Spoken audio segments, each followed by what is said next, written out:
Have you ever wondered why you feel so wiped out? There's a kind of exhaustion sleep can't touch.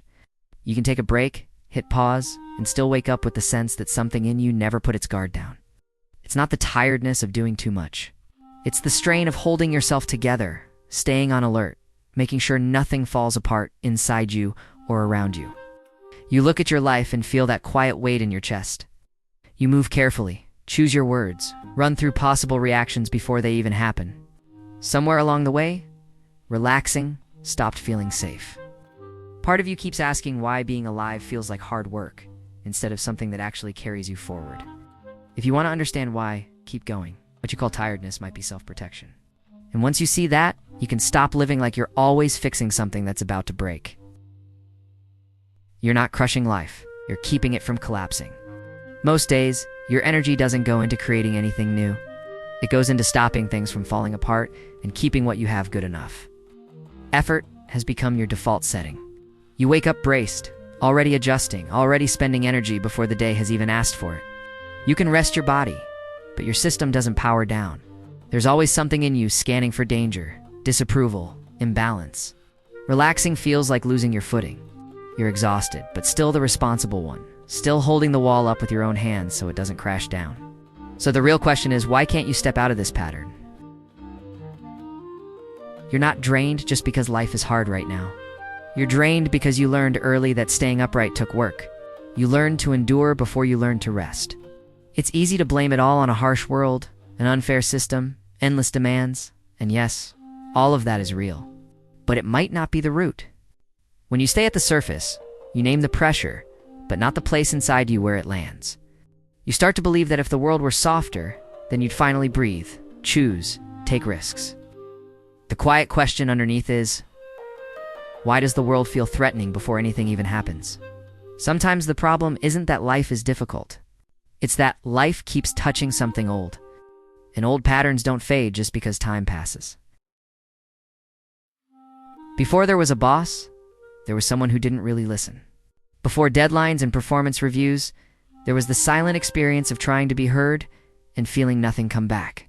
Before you were walking on eggshells with other people, there was a place where the emotional ground was never stable. Moods swung. Attention came and went. Saying the wrong thing or saying too much had consequences. That's how the subtle silence sets in. You learn to read faces, track tone, adjust yourself before you speak. Long before the world demanded performance, you were already living in an atmosphere where presence was never guaranteed. The first hierarchy you learned wasn't social or professional. It was emotional. Without anyone spelling it out, you learned that safety required caution. That connection depended on timing, that being fully yourself could cost you closeness. You stopped just relating to people and started managing them. When the first place you belong doesn't really hold you, you don't grow toward lightness. You grow toward vigilance. The wider world came later. The eggshells were already there. A child doesn't think my parents failed me. A child feels. And what they feel over and over is, I don't matter. When needs go unnoticed, feelings aren't reflected back. And presence is inconsistent or conditional, the child doesn't think. Something was missing around me. They land somewhere harsher. There's something wrong with me. When no one notices that you're missing, how do you not believe that you were the problem? Shame grows quietly, often not because of obvious cruelty, but because of an absence no one ever named. You didn't grow up thinking I was ignored. You grew up feeling like you had to make up for who you were, easier, quieter, less demanding. A belief settles in, not as a thought, but as an identity. If I were different, I'd be chosen. Some people grow up with solid ground under their feet. Others learn to walk on quicksand. Every step requires micro adjustments. Every pause demands perfect balance. You're always 1 inch from falling. When emotional support is inconsistent, you don't have an inner place to come home to, no ground inside that says, I can land here. So you become careful instead of adventurous. Risk feels like collapse. Even when you're standing, some part of you is bracing. Some people were taught how to walk with confidence. Others were taught how not to fall. And that changes everything about how life is lived. This effort didn't begin in adulthood. It started early, quietly, before you had words for it. Effort not to bother anyone. Effort to be pleasant. Effort to sense when you were too much before anyone had to say it. When emotional safety feels fragile, You learn to manage yourself all the time. Not because you want to be good, but because losing connection feels dangerous. Life becomes maintenance, not growth or exploration. With time, this effort turns invisible. It looks like personality, maturity, responsibility, but it's adaptation. You weren't born this way. You learned it. Your body reacts before you do. Your nervous system stores absence and unpredictability and turns it into instinct. Authority stops feeling neutral and starts feeling threatening. Feedback doesn't land as information. It lands as exposure. When your body confuses instability with danger, even if your mind says it's fine, your system stays on high alert. Your breath shortens. Muscles gear up. Reassurance doesn't sink in. Compliments don't fully register. Even calm moments carry tension. The body isn't reacting to the present. It's reacting to what the present stirs up. You're not being dramatic. You're remembering without words. The body speaks a language the mind only learns later. Your boss is not your mom or dad, and you know that. But something familiar lights up the moment you're evaluated, corrected, or watched. Feedback feels personal, even when it's strictly professional. That's an old emotional position waking up in a new setting. The boss doesn't become the parent, but slides into the same psychic seat. Approval starts to feel like safety. Disapproval feels like risk. Work stops being just work and starts to feel like emotional survival. You might notice your body tightening before meetings, your mind spinning after offhand comments. One look sticking with you all day. This isn't incompetence. It's history. Your nervous system doesn't ask, "Who is this really?" It asks, "What does this remind me of?" When authority once meant unpredictability, every evaluation lands heavier. You're not actually afraid of your boss. You're afraid of losing connection. Work becomes the place where that old silence gets tested again and again. The system doesn't need to kick the door down. It slips in where something is already fragile. Quietly, patiently, pressure sticks to some people more than others. Like a parasite, it feeds on what was never protected. Not because you're weak, but because the wound was left open. That's what happens when outside demands latch on to inner doubt. When expectations meet a nervous system already trained to comply, the world didn't create your burnout. It learned how to use it. Productivity starts to feel like proof of worth. Rest starts to feel undeserved.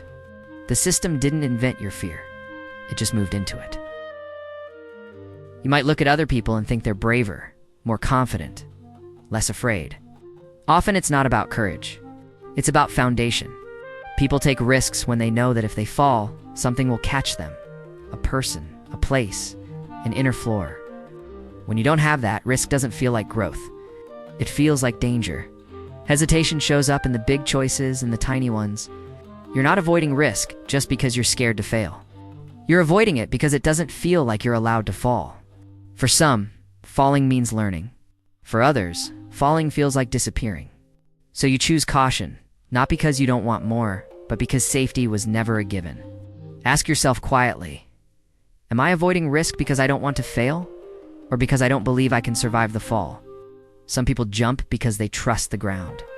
Others learn to stay standing at any cost. When life gets heavy, most of us reach for a simple story. Either the world is to blame and we feel powerless, or we're to blame and we drown in shame. A lot of people swing between those two poles. If it's all the system's fault, nothing changes. You wait. You endure.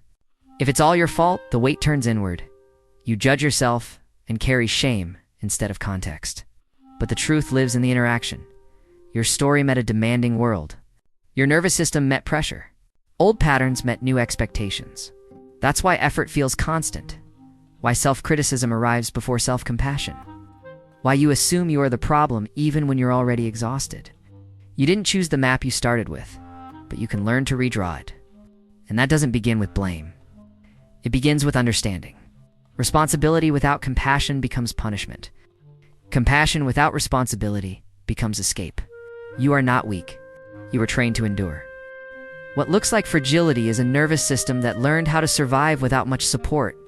For a long time, functioning was the goal. Stay upright, be useful, stay quiet enough to belong. But surviving is not the same as living. Living includes expansion, risk, rest that actually reaches you. Healing doesn't mean becoming a different person or erasing your past. It doesn't mean forcing trust where fear still lives. It means finally recognizing that the child who went quiet was never wrong for needing more. You don't heal by abandoning that part of you. You heal by giving it what it never had: emotional safety, regulation, permission to exist. You don't need to be fixed. You need to be found. Survival kept you alive. Presence is what brings you back. Some people break when they can't hold it together anymore. Others keep functioning and call that a life. If this spoke to something inside you, you don't have to carry it alone. Share this with someone who might still think they're the only one feeling this way. And if conversations like this help you feel seen without needing to explain yourself, you're welcome to stay here.